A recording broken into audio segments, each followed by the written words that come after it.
Hello, everyone. Welcome to our third Pink Talk dedicated to intersectional and inclusive feminism.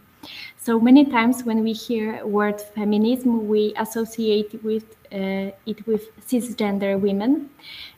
Moreover, the portrait that mainstream media displays about women is cisgender, heterosexual, white, middle class, or higher and abled person. Today, we are hoping to show that feminism is more than just a gender and highlight the importance of paying attention to the minorities within the feminist movement.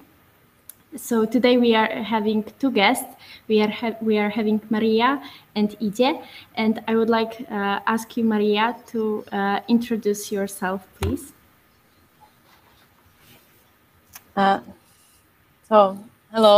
I would like to thank you for the invitation. My name is Maria Valkyria, and I am a professor at the Federal University of Rio de Janeiro.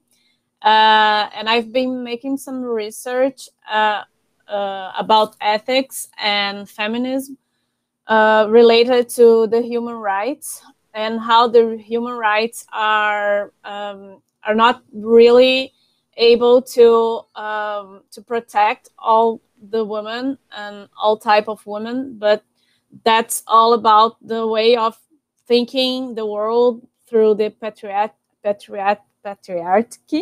Sorry for the English. And that's pretty much what we are going to discuss today in my speech. Okay, thank you very much. You also have an experience of working as a lawyer, right? Yes, I have a bachelor in law and in philosophy. So I've been working as a lawyer for a few years, and then I got my PhD researching about human rights. And then I decided to become a professor at the university, but I have few experience as a lawyer and as a lawyer for women who lived in a shelter in Belo Horizonte. It's a city in Brazil. So that's pretty much. Thank you very much for introducing yourself, Maria. And we are having our second guest, Ije, but they were disconnected. So maybe I will introduce them. And as soon as they are connected, they will elaborate more. Oh, here you are. Just right on time. Ije, could you introduce yourself, please? Hello. Can you hear me? Yes, we can. Okay, great, because I'm having some technical troubles that I did not anticipate. And you're glitching a bit on my phone because I'm currently on my phone, but I hope we'll manage. My name is Ije. I go by pronouns they, them, and I'm a psychologist working with people who experienced domestic violence, intimate partner violence. I also wrote about burnout syndrome, and I'm a queer activist working currently in a grassroots collective that's helping in many sorts of ways trans folks, queer folks, and gender non-conforming folks. Okay, thank you very much. So for now, I would like to ask you, Maria, to tell us more about ethical feminism, what it is, and the mic is yours. Okay, so thank you.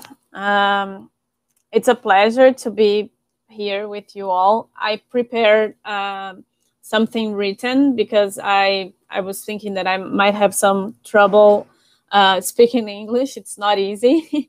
It's a real challenge to be here with you since I'm not used to give speech in English, especially about such an important discussion.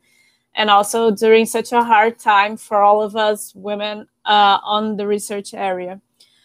And since we are speaking about feminism, I think we need to start talking about the situation we are living all around the world. So I'm not sure about how everything is going on your country, but I must say that in Brazil and South America, being a woman on research and on the university, it is a challenge since the beginning of time.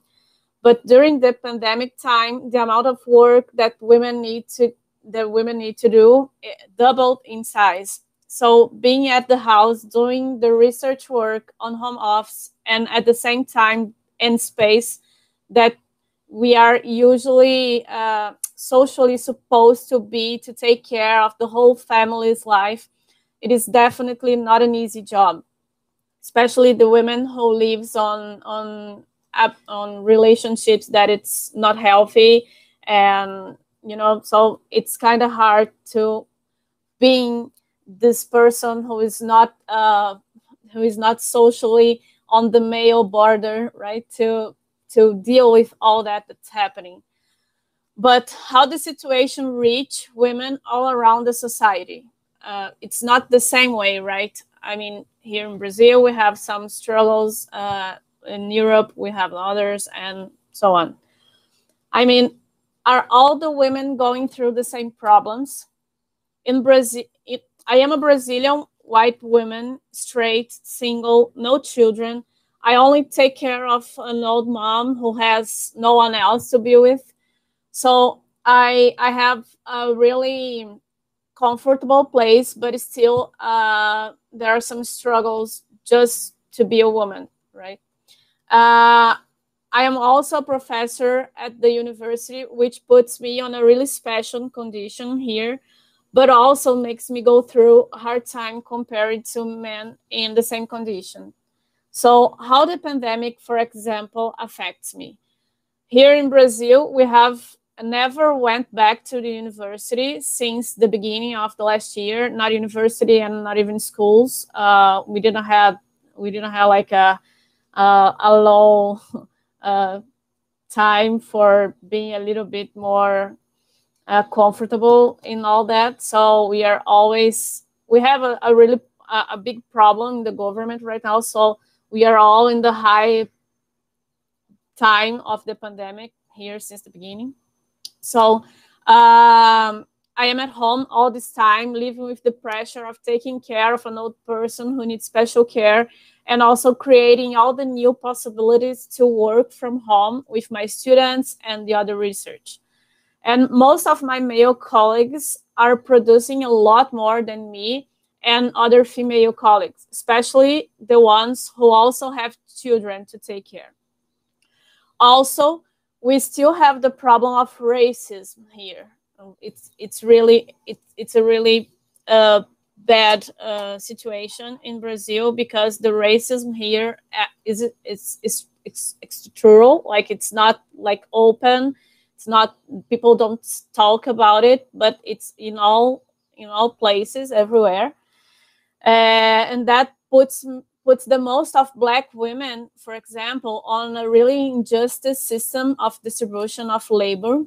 So for those women, they don't even get the chance to be at home struggling between children or old mom or lazy husbands and their jobs, because they have to go out, they have to take risks at streets, to go to other people's place, mostly to work as maids or nannies, and with a really bad payment.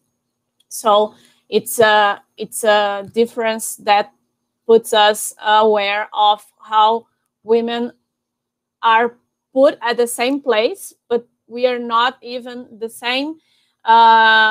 And we are all the time talking about feminism. And since we don't discuss this difference, we are sometimes like erasure all this difference between us, and we are not taking seriously the whole problem once we do that. So the question is, can we think about the problem of pandemic or of the society wherever, reaching the women around the world as one universal thing? So what I mean is that women's problems, and also, for example, women's rights, cannot be thought as one thing only, which means that feminism must be about women as one. Feminism must not be about women thinking as one universal thing, right? We need to talk about these differences. So when we think about feminism, we must think beyond the socially standardized figures of what it is like to be a woman. It cannot be forgotten that these figures are given, these figures of how to be a woman are given to us through the society, and they are products of a psyche fantasy. I don't know if that's the correct name in English, but it's a fantasy that we create about how to be a woman, established by the patriarchy, and it's the same time that these figures are products, are also producers. Like, we make about from these figures of how to be a woman, we also produce and erase the social political difference between women, right? I don't know if I'm really clear, but we can come back here if you need. So woman, as we learn, is a social creation that establishes rules for us, as we all know, as Simone de Beauvoir, for example, have already said. But it is also a way of killing other possibilities of being, of existence. Because since we are not reproducing the male configuration, since we are not like physical male, and we are not reproducing what a male is supposed to be, everything else is seen as a weak or a female or something that it's not valuable, right? And it should be put it in a place that makes us thinking about these social rules for females.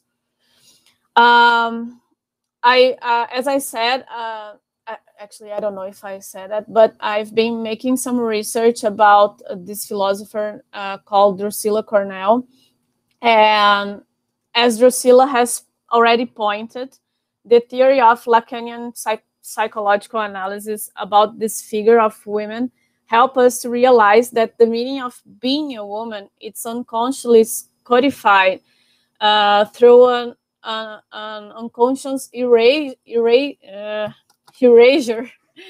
of the feminine, of the symbolic order. So we are not paying attention of all this difference of being a woman, because the symbolic order just put it us, as you said in the beginning, like the media pattern and all of that. So it's given a really important importance that about the power of being a male as a transcendental signifier. So in this sense, being a male becomes the reference of the symbolic power, and everything that does not behave or does not resemble it happens to be considered the other. And so the other is always the strange, the weak, the feminine, the thing that we must control, and we must sometimes even make it disappear. And these implied meanings carry these paradoxes, allowed the political contestation for the feminism. So feminists need to say no for all these figures, right? And the ethical feminism can offer a rich and a complex analysis of how the fight against the heteronormativity in the name of the realization of a democracy not based on the system of differentiation inherent in the patriarchy. So ethical feminism is a way of practicing a feminist philosophy, and in this sense, practicing a philosophy that break with the given rationality, and also produce a new way of thinking the world beyond the way that patriarchy theory ruled. It is not possible to do feminist philosophy in the same way of men, in the way of modernity, because it is always necessary to question what are the other languages that escapes the phallocentric language. And all this can begin with the very resignification of the word woman. So what does woman means? What is a woman, right? Thinking about everything that has been canceled and putting this figure of woman ruled by society, this white middle class woman, and so to rethink the binary sexual difference between what is male and what is female, right? Sustained by this symbolic order is the key to gender equality. So if we want to fight for equal rights and respect, we need to rethink this binary sexual difference, but in the way that we can uncover all the discourse beyond this, in addition to the problematic discussion about what is essentialism and anti-essentialism. So what is male it really is and female really is. So we need to go beyond this, right? And it is not possible to deal with the problem of sexual difference in that the patriarchy said, right? So this is male, this is female, on the grounds that is essentially it's approach. So approach. So if we goes around discussing, oh, female is that and that and that and that, and we can also create another thing to say that female is more than that. If we keep going like in this sense of rationality, we are gonna miss all this difference that it's made by the society about the race and the country, the nationality, and all the other aspects that like social class. And I think I lost here, but that's pretty much it. We need to think about this binary rule and how this binary rule affect people in a different way in the world. Like how is to be a woman, a Black woman in Brazil? How is to be a Black woman in America, in US? I mean, if you go to US, if I go to US today, I probably will be seen as a Latin woman, that it is put it besides, right? Just like a Black woman. And here in Brazil, it's really, it's disrespectful if I say that I'm not a white woman, right? It's disrespectful with all the struggle that Black women fights here in Brazil, go through here in Brazil. So several philosophers has been seen for decades trying to draw some attention to this need to talk about how sexual difference is represented in the symbolic order and how we can and should reframe it, right? Including in this process all the issues that makes us equal and also that makes us different from ourselves in race and class and nationality. But I must say that I really like the way that Drusilla Cornell is dealing with this. And she explains that the way we reframe the feminine in this sexual difference lead us to different results in the material world. So this reframe, it's the main goal of feminism, which happens facing the erasure that the diversification of being female, it's think inside this sexual difference. So I'm not sure about my time. You can tell me if I'm too long, right? But no, you're not too long. Okay, so one of the ways to face this erasure will be the aesthetic idea of the imaginary domain, which will be a moral and a physical space where each one of us can express our sexual being, in addition to the way that we are generated. It is necessary to observe that it is not only a question of imagine the being of a woman in a sexual way, but rather a process of creating a possible environment for self-identification, which makes us the person, which makes us a human being, right? Without separation from what it is. Consider every implicit condition of how the sexual difference is racialized, right? How we think all this racism problem in this aspect of sexual difference. When I say racism problem, it's because I'm really focused on the problem here in Latin America, but we can think in all different ways, in all different problems behind these binary sexual differences. All this problem is only possible to be experienced in society by consider what Drusilla will call the ethical attitude that involves fallibilism and musement. The first one, I'm sorry that I can't really like pronounce properly, but this first one,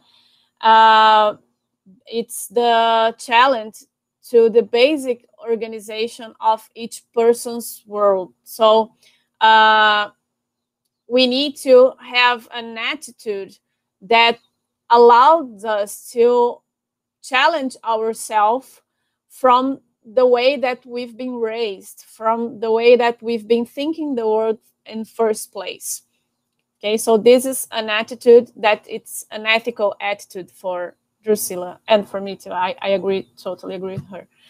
And the second one, musement, would be the position of being of enchantment, right? So you look at the world and you say, okay, there is something new for me. So I'm gonna challenge myself to this new thing and to understand and to really go into it and be another person through this new thing, this new person, this new existence that it's shown to me, right? And in the second moment, you just feel and experience this with joy, right? And being like the mysteries, being thinking about the mysteries of the world and the wonders of life. So the ethical feminism, it must be this way of deconstruct ourselves by opening ourselves to this new information and new existence and new things that it is shown to us, right? Ethics require attention for us on feminist movements, especially being it needs us, it makes us being more like more able to the aspiration and for it makes us, how can I say that? I'm gonna try to explain on a real thinking, like you said before. As it's important for me to explain that as a lawyer, right?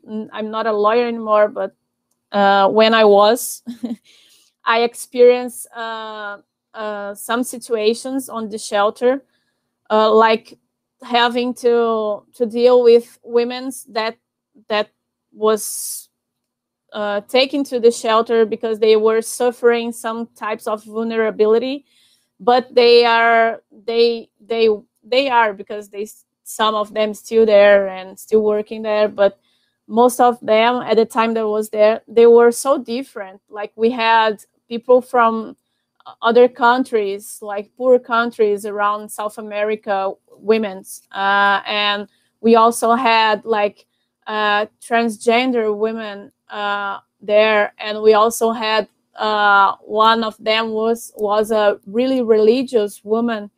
And how can we deal with all that as a feminist, as a feminist lawyer, for example?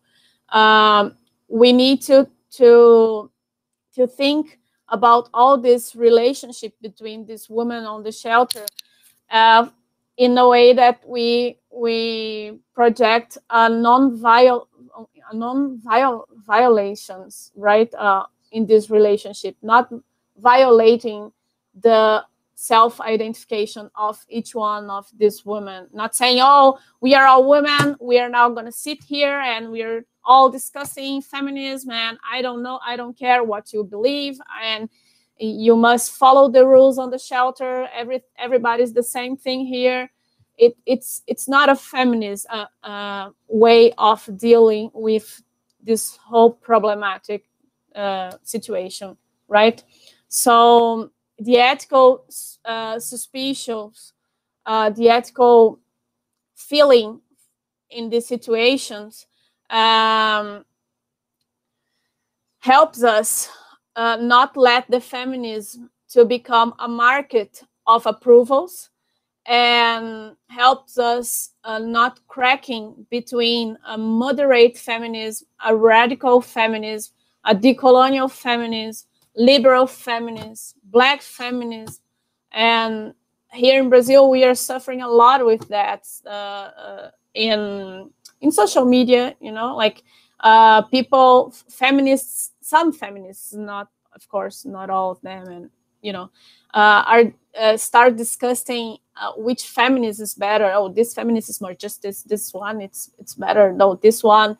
And so we are reproducing the the male way of thinking the world. Like there is one way of being, the right way of saying what is feminism, what is women, what is man, and that's definitely not feminism as an ethical attitude, since this feminism as an ethical attitude requires us to go beyond this way of thinking the world as one right thing to you know, to deal with the problems. So the problem, according to Drusilla, is that we make this crack between the feminism, this unconsciously. So like the woman who breaks the mother pattern to leave the house to work, but let the child in the care of nanny. And especially here in Brazil, a nanny is always a poor woman, black woman, and who the payment it's less, the less payment on the market, and mostly of them are it's going to be there for a long time, and they're not going to be able to study and to go to other types of labor. So that's a really issue for us here, right? As we are segregating a lot black women and white women here. Therefore, the ethical condition needs responsibility for not appropriation of the other in any system of meaning, which is responsibility to understand that those who have been placed as others in the symbolic order are not all under the same conditions of oppression, since they are not equal for all. In this sense, ethical feminism must be attentive to this non-correspondence to the determination of the feminine by a phallogocentric society, to not take the risk of silencing the experience of people who should be included in. So ethical feminism requires us to confront the way that ethical relationship is shaped by the psychic fantasy of women, as Lacan proposes, so that our feminism does not become a place of prescribed judgment. And in this way, ethical feminism escapes the possibility of any attempt to place feminists as judgments, as a system of moral integration with exclusionary process. In this sense, it is the other, including the other in ourselves, who calls us to this responsibility attitude, which constitutes ethical feminism, calling us both the act of identification and de-identification. And that is why I believe that ethics in this perspective is an active condition and an attitude and a relation essential for a real feminist alliance.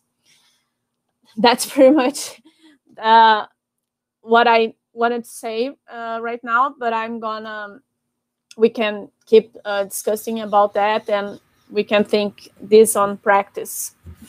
So thank you very much for your really vast speech. I think like it touched many topics. And first of all, I wanted to thank you for sharing your experience of being women in the academia during COVID. And thank you for showing up here on our Pink Talk, despite of that overload that you experience right now. I would like to ask you about your work as a legal advisor in shelter. What were some of the issues that you were mostly consulted about when it comes to women in Brazil? So here in Brazil, we have a special law for women who has been through domestic violence. And this law, it was made by a imposed of the International Organization of oh God, I forgot the name. But anyways, we were supposed to answer for a demand of international court. So this law was made, and women here can go to the police and ask for an order to not being for the aggressor not being around and around the house. So the main problem was that women would come to us and say sometimes like, how can I do that if I know that the once I have the paper that says that the man cannot come through me and cannot get my children, it doesn't mean anything, because we don't have a really system that allows this woman to go to work, and especially the poor woman, and there is not a police system that can really arrest this guy, because most of them we have a really corruption police here, and we have some problems if you go to a Islam favela here. you always will be around like let's say like the drugs dealers, and poor women are always on this place, and they cannot ask for help because the drug dealers don't let the police to go and arrest the guy. And so we have all these problems. And then the women would come to us and say, okay, I want to be at the shelter because I don't have money to work and I can't do anything, but I don't know what to do later because I know this law, it's not gonna end with the violence. So that was the main problem. And as a lawyer, as a legal advisor there, I wasn't like on the trail and everything, but I used to say, oh, you need to do that and that and that.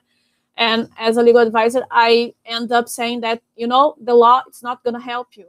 You know, the system, the justice system is not going to help you. We need to work in other ways. We need to go through a community for you to work, and you need to go through a psychologist to be more powerful. And it was really bad because as a lawyer, I couldn't do much, you know, so that was frustrating.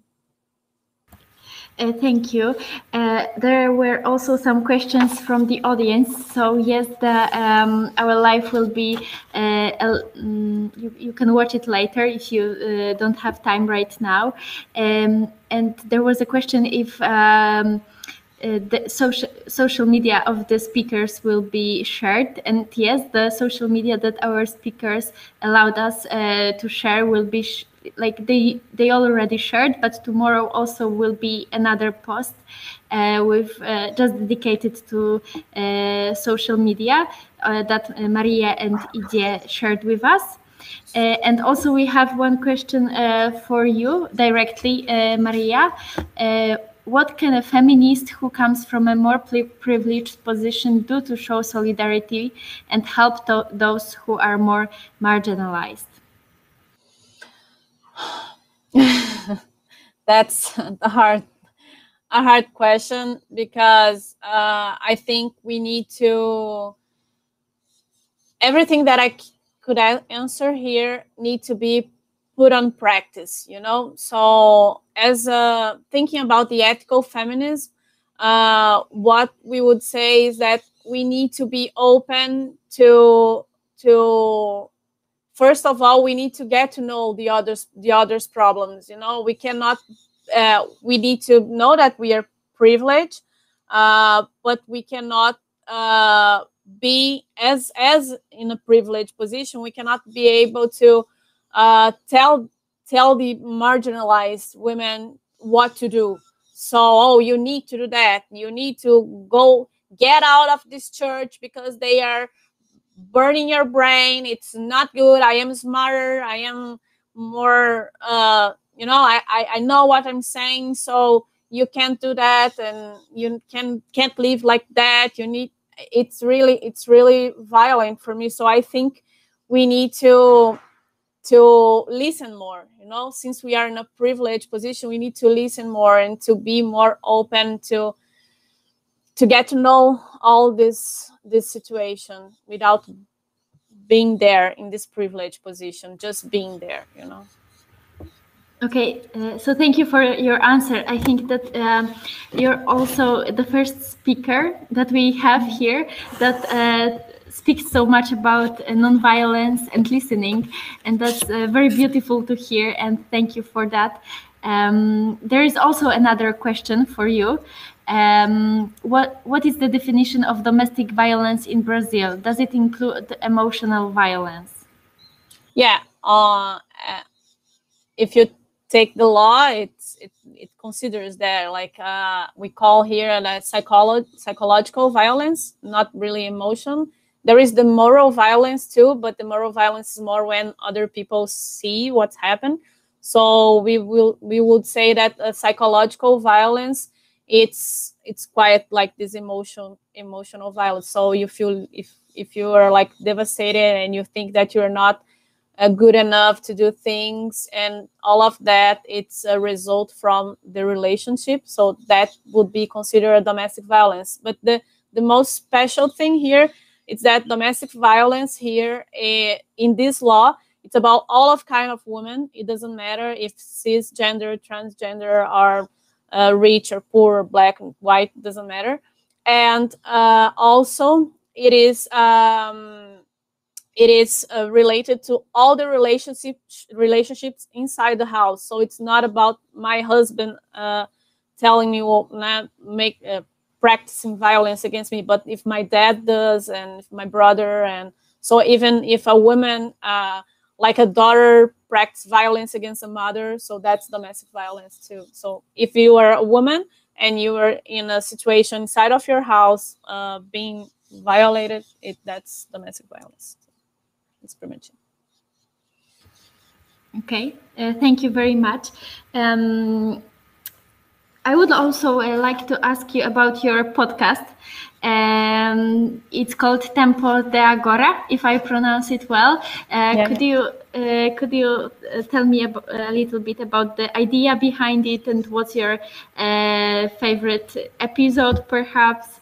So, Tempo do Agora, it's actually a research lab for philosophers here in the university where I work. So we produce a lot of things. Those podcasts are some results from our research. We also have one in English that was interview with Drusilla Cornell, this philosopher. So the other ones are in Portuguese. I don't know if everybody could watch. Anyways, so Tempo do Agora, it means jetzt und Zeit, the expression from oh God, I forgot his name. Another philosopher. Oh God. Anyways, so I don't have a special one, actually. I like the interview with Drusilla Cornell in the YouTube channel. There. So not the podcast, actually, but YouTube channel. I really like this one because she's talking about how being an activist, philosopher and activist in the US made her think about more this necessity of an ethical feminism that today she calls a transnational feminism. So that's the. Okay, thank you very much for those answers. Like, you can still ask questions in the comments. Thank you also for touching the topic of intersectionality. So it's an idea that says that when we have two vulnerabilities in one person, for example, being a woman and being a person of colors, it is a different kind of struggle that just being a woman or just being a person of color. And maybe right now I would like ask you, Ije, to share a little bit about your experience of being a queer person and activist person right now, or your history. Yes, thank you. I have some bullet points that I've noticed during your speech, Maria, because you said some things that I can kind of relate in my experience of being a psychological support helpline worker, of being an activist, and you talking about the influence of pandemic, like violence and workload. And what does it mean to be a woman that has to provide for the household during the pandemic? It really touched me because I've observed that during the first lockdown in Poland, which was around March or April to this day, the calls and emails asking for help and our interventions with the legal systems and governmental systems have doubled in numbers during this year of the pandemic, of the coronavirus crisis. And it was something that we've anticipated in the Blue Line hotline, the emergency and psychological support helpline for people experiencing domestic violence. But still, the scale of it, well, to say we were a bit shocked, it's an understatement, because we every year we received around 1,500 of calls, 1,500 of emails, around several hundreds of interventions. And to see these numbers doubled, right now it's around 32,000 emails and calls during the whole year and whole month.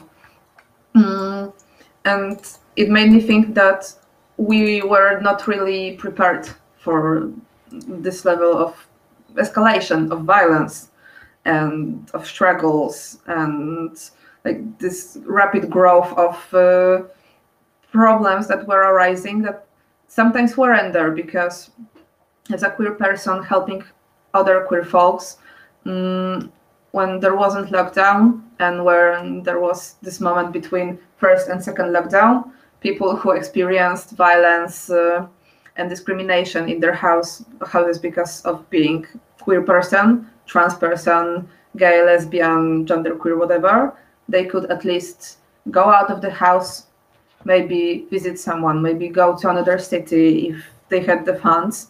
They had some ways of escaping it. And before the pandemic, even more ways of escaping it. But right now, they were locked with their abusive families, maybe abusive partners, abusive relatives.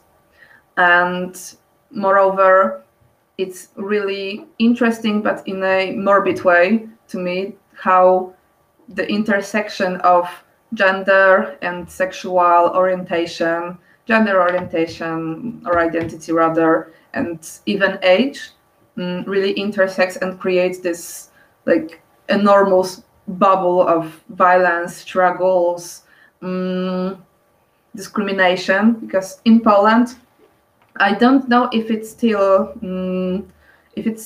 like in motion, but we have some sort of law or directive that prohibited people under the age of 18 to go out of the house during the school hours. So around 8 a.m. to 6 or 4 p.m.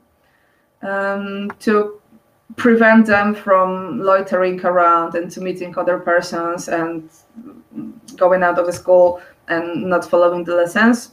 But in reality, it costs I believe also the calls from young people and messages from young people to even to our collective have doubled in size, because young people, adolescents, teens, even children, they didn't have any ways of escaping the situation.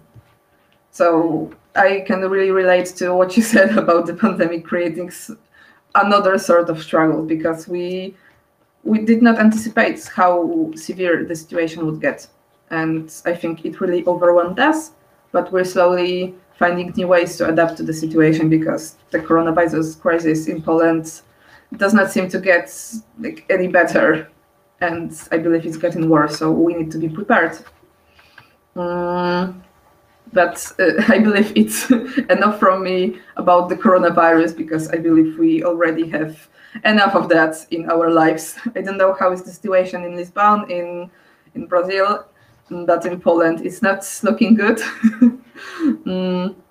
And another thing, in my experience, personal and professional and activist experience, I can really relate to another thing that you said, and I was thinking actually before our meeting, before our debate, is that if I remember correctly, you said that things that are not perceived as traditionally manly, whatever that may mean in a given culture, is something that is the other, strange, feminine, that needs to be controlled, that needs to be policed. And it's also an experience of me, of my friends, my relatives that are queer, of any people that are queer and that I happened to help during several years of being an activist, that being different is instantly a call to being policed, to being controlled, to being put in some sort of safe space, but not in a traditional sense of safe space for you, but safe space for them, to keep you out of their sight or to try to mold you in some sort of form or shape that will be acceptable. And that's the case with gay men who are perceived as feminine, and by being feminine, they are perceived as lesser. And it's the case for gay women that are perceived as less feminine, so it makes them lesser. And that's the case for trans men, trans women, any gender non-conforming folks. And the intersectionality of these struggles, and that with people that are cis women, so they feel in accord with their gender that they were assigned at birth, so female. The intersectionality of these struggles is something that keeps amazing me still. And that it's like, it amazes me that we have this huge like spider's web of dependencies, of intersectionalities, of struggles, of multiple factors that influence what kind of discrimination we face, and if we face any. And yet in Poland, we can observe a rising sentiments of transphobic sort of feminism, which actually, when I say it out loud,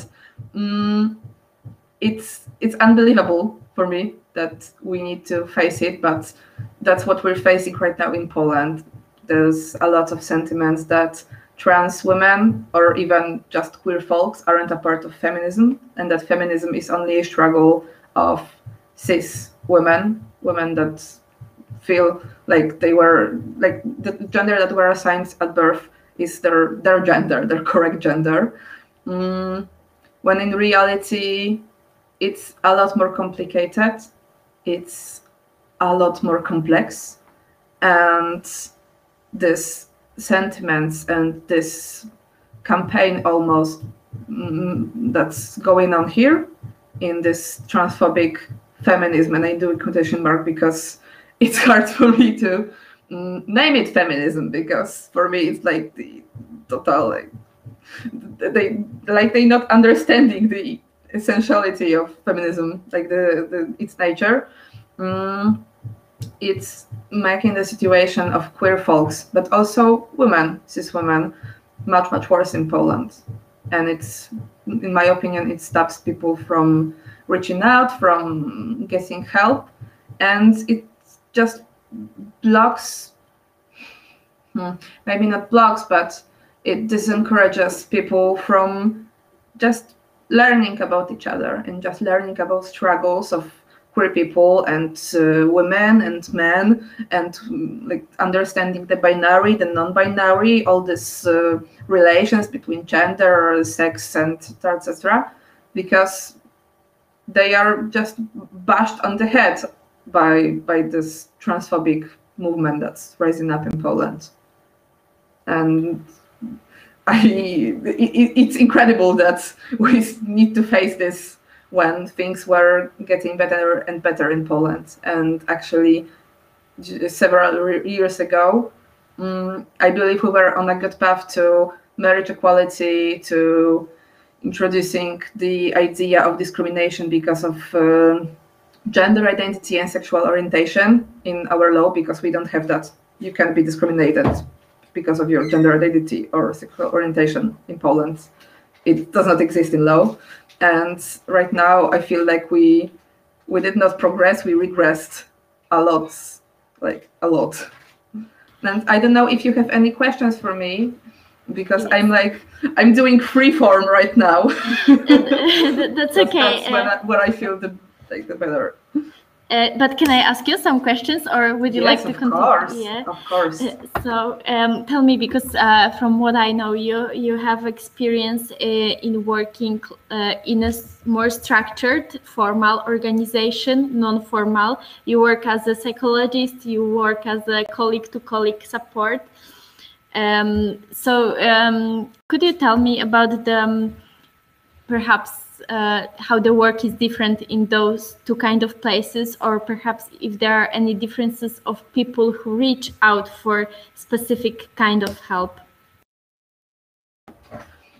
I think it's a really interesting question, because what I learned from being a political party member, of a non-governmental organization member, a non-official collective member. The kind of things that you can do or may do are so much different in all of these fields of work. And right now I feel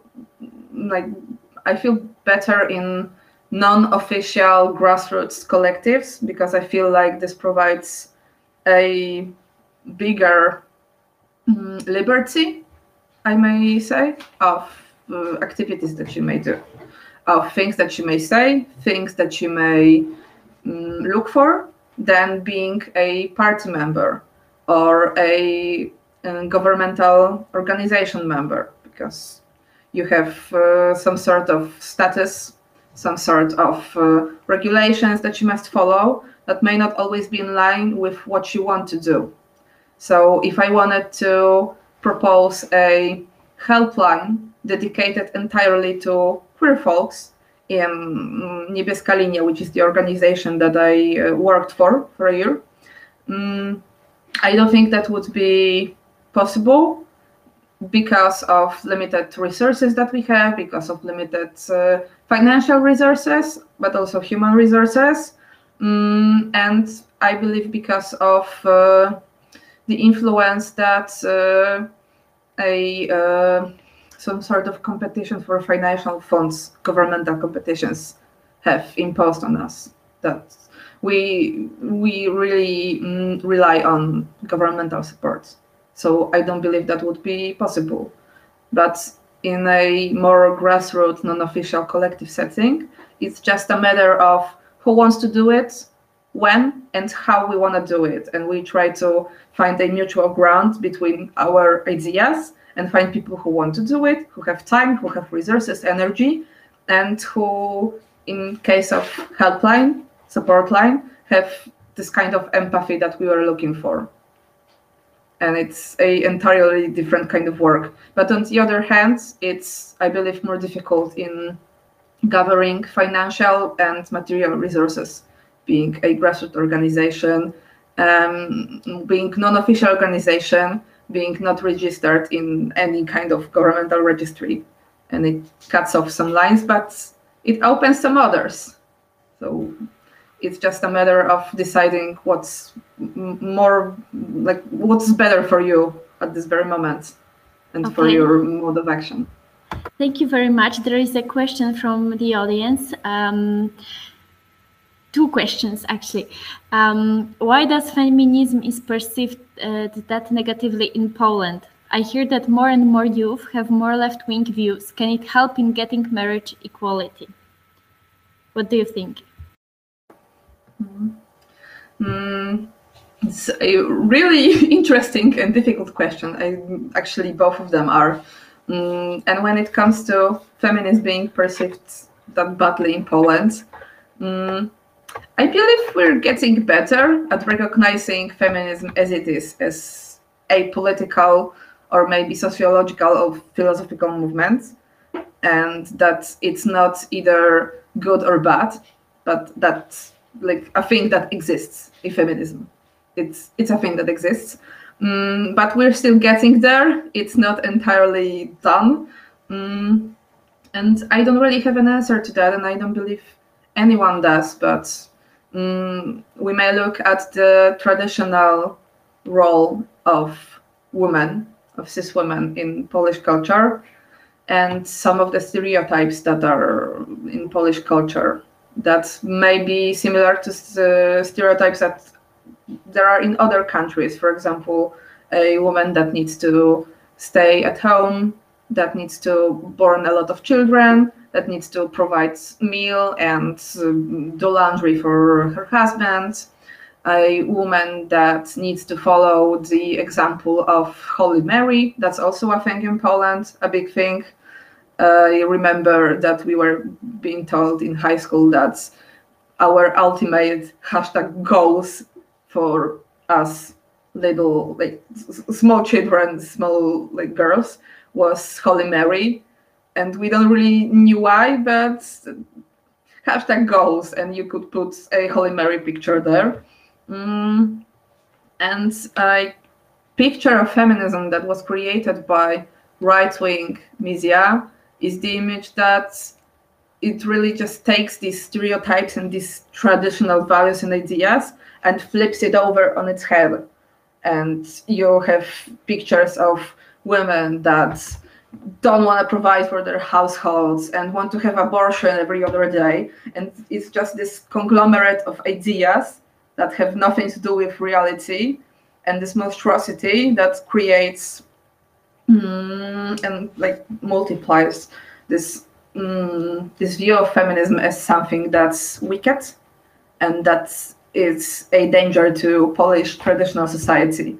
So I believe it's a matter of a very dangerous liaison between stereotypes, cultural backgrounds, but also right-wing media and politics that are doing this spin work on feminism, which is totally not in line with what's really feminism, and that it is just a complex phenomenon, and feminism is its people and not this monstrosity of a woman not wanting to do laundry for her partner.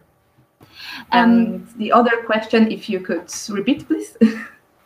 Yes, I hear that more and more you have more left-wing views. Can it help in getting marriage equality?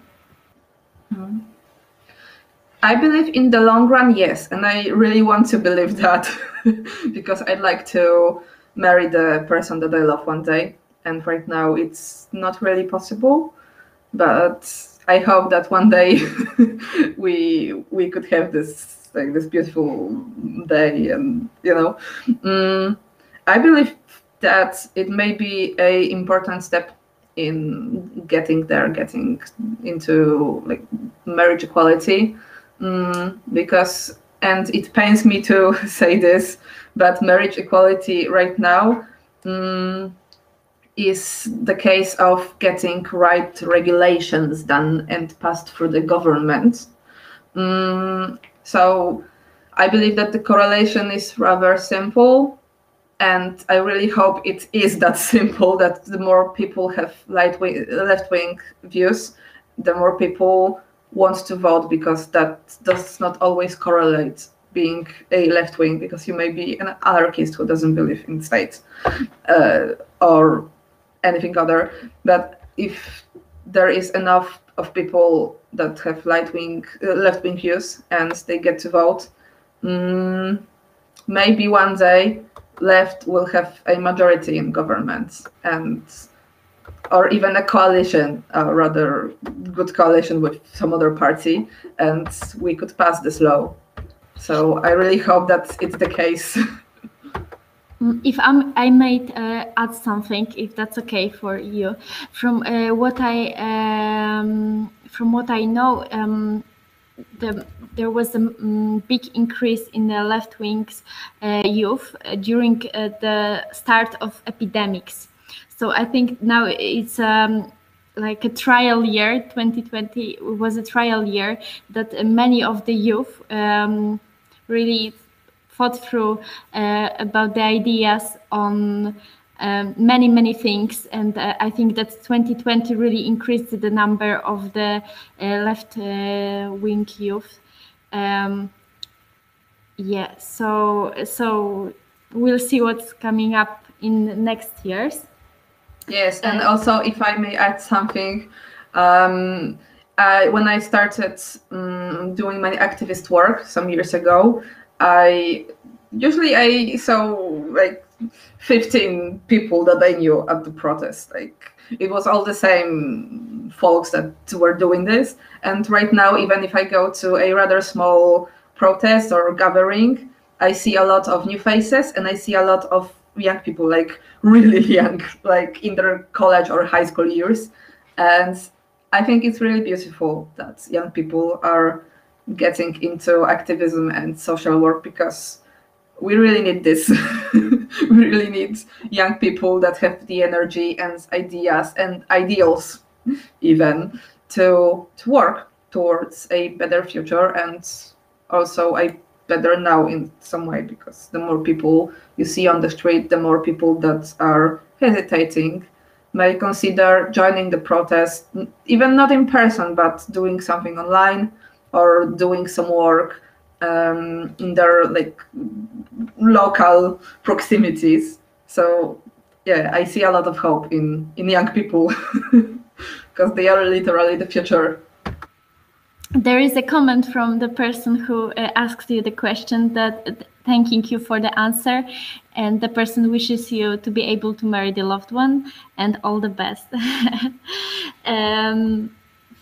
If I may ask one more question about what you were saying, because like feminism is an long-run struggle, I'd say, like activism work and just being women or trans person or non-binary person, it's a long run. So as you made research about burnout, could you say us a little bit more how to prevent a burnout, how to act in a very sustainable way, I'd say, how to care about yourself?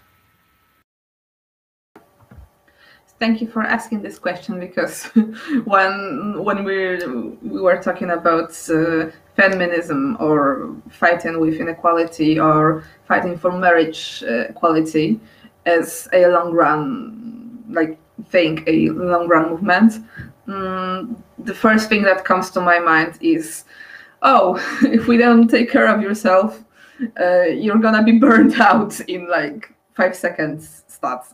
Because that's the thing that happened to me, and that's the thing that happened to a lot of my friends and their friends. And a burnout is a really prominent problem in activists and even like medical settings or psychological settings or non-governmental organization settings, because the factor that, in my opinion, contributes the most to feelings of burnout in an activist setting is the feeling that your work is never done. Because if you're fighting for gender equality, marriage equality, if you're fighting for better legal systems of preventing violence or helping survivors of violence, you're doing things that are important, yes, tiring, yes, but not always give immediate results. And that can be really tiring, and that can be literally depressing. And I don't have a solution for that. Like, I don't have a magic wand that may make all your problems disappear relating to gender and sexual orientation, etc. But what I discovered, and it was also, I think, in the research that I did about burnout in leftists, activists, and social workers, etc., and social, fighters, it's that the probably most important factor that you have influence over, because your personality and your characteristics, you don't really have control over it, but what you have control over is support from your group that you're working with. And the support from your relatives or co-workers from other fields not related to activism is important, yes, but the most important factor was the in-group support. And not only the support that is measurable, that you have every week you have meetings to discuss things that you did and how you're feeling. It's not only that, it's not only the things that you are doing, but it's also if the people in your organization are really perceiving it as support.